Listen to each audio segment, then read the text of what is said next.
सब लोग एक जैसे नहीं होते हैं।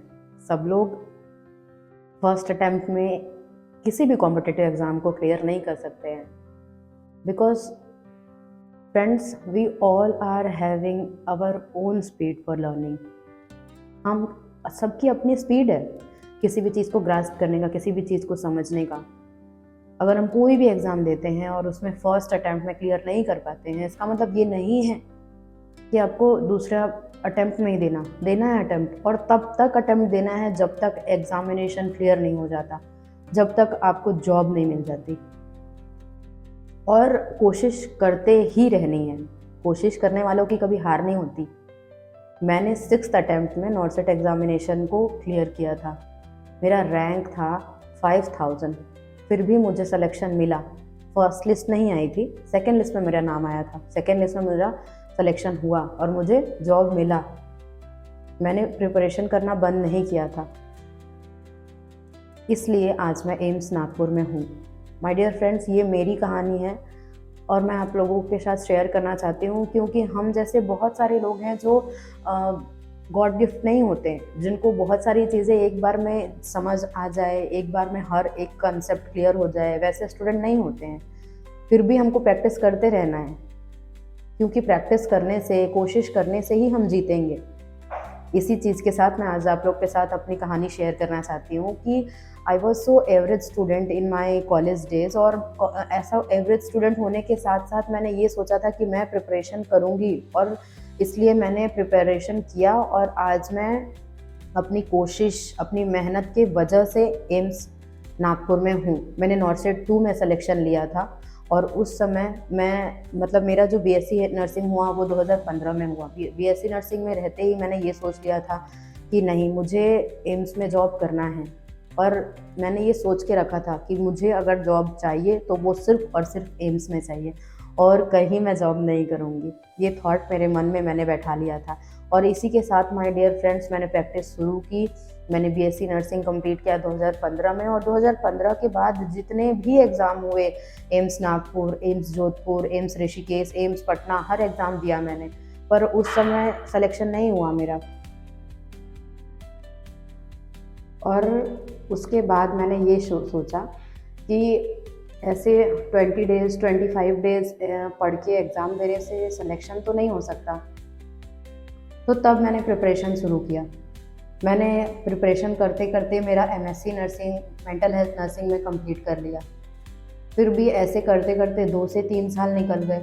AIIMS Nagpur, AIIMS Jodhpur, AIIMS Patna, AIIMS Rishikesh, JIPMER, PGI, Chandigarh, सबके एग्ज़ाम दिए मैंने, पर सिलेक्शन मेरा नहीं हुआ। फिर भी मैंने सोचा कि मुझे जॉब तो एम्स में ही करना है, और प्रिपरेशन भी मुझे करना ही है, और मुझे तब तक प्रिपरेशन करना है जब तक मेरा सिलेक्शन नहीं हो जाता। फिर मेरे एक फ्रेंड ने मुझे बोला कि हम ऑनलाइन कोचिंग ज्वाइन करते हैं। तो मैंने उस समय नर्सिंग नेक्स्ट लाइफ का कोचिंग ज्वाइन किया, और उस समय उसकी फ़ीस थी 11,000। माय डियर फ्रेंड्स, मेरे पास पैसे नहीं थे कि मैं उस 11,000 को भी दे सकूं।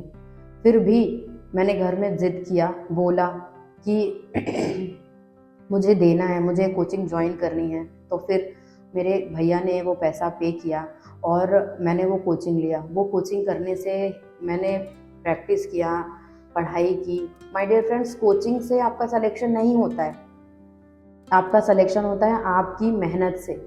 वो कहते हैं ना, the only person can change your life is you. यही वाला लाइन है माय डियर फ्रेंड्स। हमको जो करना है खुद के लिए करना है, और हम ही अपनी लाइफ को चेंज कर सकते हैं। कोई टीचर, कोई फ्रेंड, कोई कोचिंग सिर्फ और सिर्फ आपका हेल्प कर सकते हैं, आपको कंटेंट दे सकते हैं पढ़ने के लिए। पढ़ना, प्रैक्टिस करना, ये सब कुछ आपके ही ऊपर है माय डियर फ्रेंड्स। तो तब से मैंने पढ़ना शुरू किया।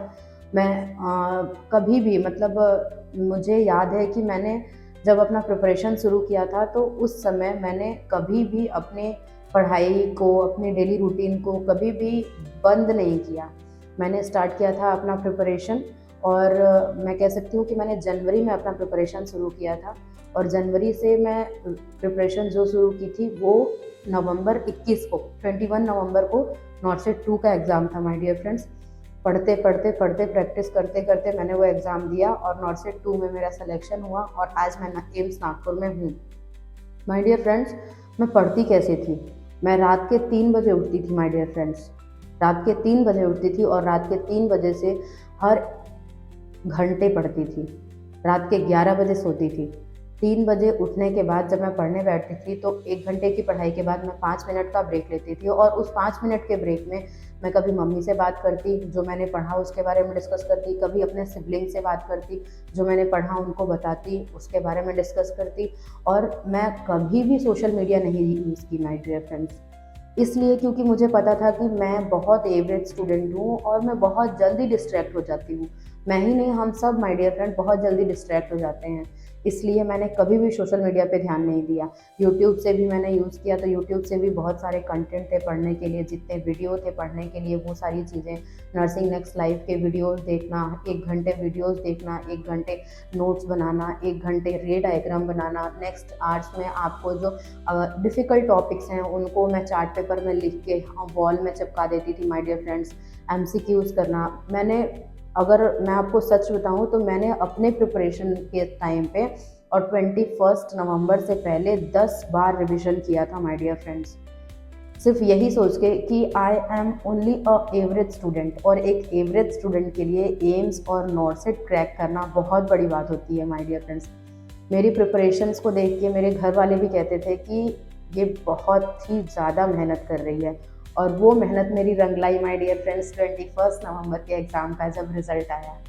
मैं ये बताना चाहती हूँ कि मैं रात के 3 बजे उठती थी और रात के दूसरे दिन 11 बजे सोती थी। मेरे अंदर वो भूख थी कि मुझे ये एग्ज़ाम क्लियर करना ही है माय डियर फ्रेंड्स। मुझे ये एग्ज़ाम क्रैक करना ही है, इसके बाद मेरे पास कोई और दूसरा ऑप्शन नहीं आएगा। ये सोचकर मैं इस एग्ज़ाम के लिए प्रिपरेशन करी और मैंने बहुत बहुत मेहनत की। मैंने नोट्स बनाए, जो टॉपिक्स मुझे नहीं समझ में आते थे, जो मुझे डिफ़िकल्ट लगते थे, उनका रे डायग्राम बनाया और उसको मैंने वॉल में चिपकाया ताकि मैं उसको डेली प्रैक्टिस कर सकूँ। ये सारी प्रिपरेशन करते करते डेली मैं 200 एमसीक्यूज़ करती थी माय डियर फ्रेंड्स। जो नर्सिंग नेक्स्ट लाइफ का प्लेटफॉर्म है, वहाँ आपको सारी चीज़ें बहुत ईज़िली मिल जाती हैं और बहुत ही ईज़ी वे में आपको समझाई जाती हैं। तो उनके लेक्चर सुनना, सारे 5 अपने स्पेशलिटीज़ के क्वेश्चन करना, मैं per day my dear friends 200 MCQs करती थी, वीबीक्यूज़ करती थी, एमसीक्यूज़ करती थी। आपको ऑडियो विजुअल क्वेश्चंस भी आने लगे हैं आजकल, तो वो भी करती थी। क्योंकि पहले एग्ज़ाम का लेवल दूसरा था, अभी जो एग्ज़ाम का लेवल है वो दूसरा है। आप 1 महीने या 2 महीने की प्रिपरेशन में एग्ज़ाम नहीं निकाल सकते, और अगर आप फर्स्ट अटेम्प्ट में एग्ज़ाम निकाल भी रहे हैं तो really you are god gifted, आप टॉपर होंगे और जो भी है। पर मैं अपने आप को ये समझती हूँ कि मैं एक एवरेज स्टूडेंट हूँ और मैंने एवरेज स्टूडेंट समझ के ही अपने आप को प्रिपरेशन शुरू की थी। पूरे 11 महीने तक मैं सिर्फ सुबह 3 बजे उठती थी और रात में 11 बजे सोती थी my dear friends. In between मैं सारा और सारा पढ़ाई करती रहती थी, और वो पढ़ाई करते करते डेली 200 एमसीक्यूज़ करना। उसके बाद जब आप एमसीक्यूज़ करते रहते हैं ना माय डियर फ्रेंड्स, तो आपकी जो स्पीड रहती है एमसीक्यूज़ करने की वो भी बढ़ जाती है। और at the time of examination में पर डे 500 एमसीक्यूज़ करती थी। एमसीक्यूज़ प्रैक्टिस करना बहुत ज़रूरी है माय डियर फ्रेंड्स।